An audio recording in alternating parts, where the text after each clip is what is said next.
Hi friends, কেমন আছো তোমরা? আশা করছি তোমরা সবাই খুব ভালো আছো। আমার নতুন একটা ভিডিওতে তোমাদের সবাইকে ওয়েলকাম। রং খেলা হয়ে গেছে, প্রায় অনেক দিন হয়ে গেল, কিন্তু ভিডিও আমার এডিটিং করে পোস্ট করা হয়নি। তো দেখো, সকালের থেকে সবাই যে যার বাড়ি কাজকর্ম সেরে নিলাম। তারপর দেখো দুপুরে রান্নাবান্না খাওয়া দাওয়া সেরে আমরা সবাই চলে এসেছিলাম এক জায়গায়। আর দেখো, সবাই মিলে এক জায়গায় হলে যেটা হয় সেটা হলো আনন্দ।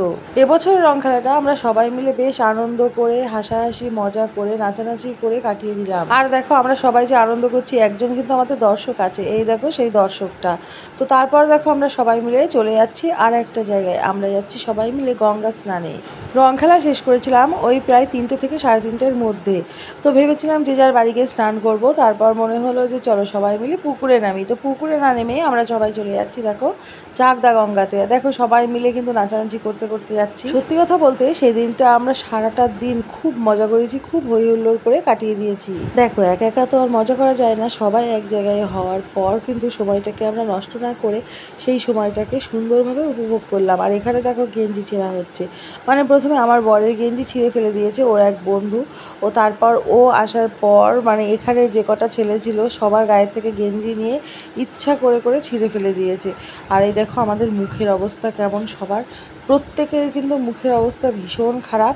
আর এই দেখো এখানে গেঞ্জিটা একটু অবশিষ্ট রয়েছে, কিন্তু সেটা থাকলে হবে না, পুরোটাই ছিঁড়ে ফেলে দিতে হবে। মানে সবার যেমন অবস্থা আছে সবাইকেই সেইভাবে রাখতে হবে, এরকম একটা অবস্থা। তো তারপর দেখো, আমরা যখন চাকদায় যাচ্ছিলাম ভেবেছিলাম তালতলায় ঘুরে তারপরে যাব, কিন্তু তালতলায় এত পুলিশ প্রোটেকশন ছিল আর এতটা ভিড় ছিল যে আমরা ঢুকতে পারিনি। তো আমরা দেখো ওখান থেকে আবার সোজা চলে যাচ্ছি সেই চাকদার দিকে। সারাদিন ধরে আমরা প্ল্যান করেছিলাম যে সবাই যেমন সুন্দরভাবে শাড়ি পরে এসে শুধুমাত্র আবির নিয়ে পোজ দিয়ে ছবি তোলে, তো সেটাই ভেবেছিলাম করব। কিন্তু মানে ফোনেও সেই রকমভাবেই সবার সাথে কথাবার্তা হয়েছিল, কিন্তু সবাই দেখো এসেছে ছেঁড়া চুড়িদার, ছেঁড়ার মানে ড্রেস পরে চলে এসছে।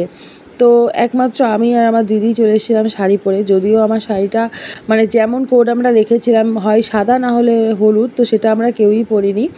তো ওই জন্য আমরা আর মানে যেমন বসন্ত উৎসব পালন করা হয় সেটা না করে একেবারে কুলিদের মতো রং খেলে ফেলেছি। ঠিক ছোটোবেলায় আমরা যেমন কুলিদের মতো রং খেলতাম, মানে একেবারে যা তা অবস্থা করে সেই রং 7 দিন ধরে থাকতো আমাদের গায়ে। তো এবছরও ঠিক তেমনভাবেই আমরা রংটা খেলেছি। আমার মুখের পরিস্থিতিটা একটু দেখো, শাড়ির সাথে মুখের পরিস্থিতি কিন্তু পুরো সমান হয়ে গেছে।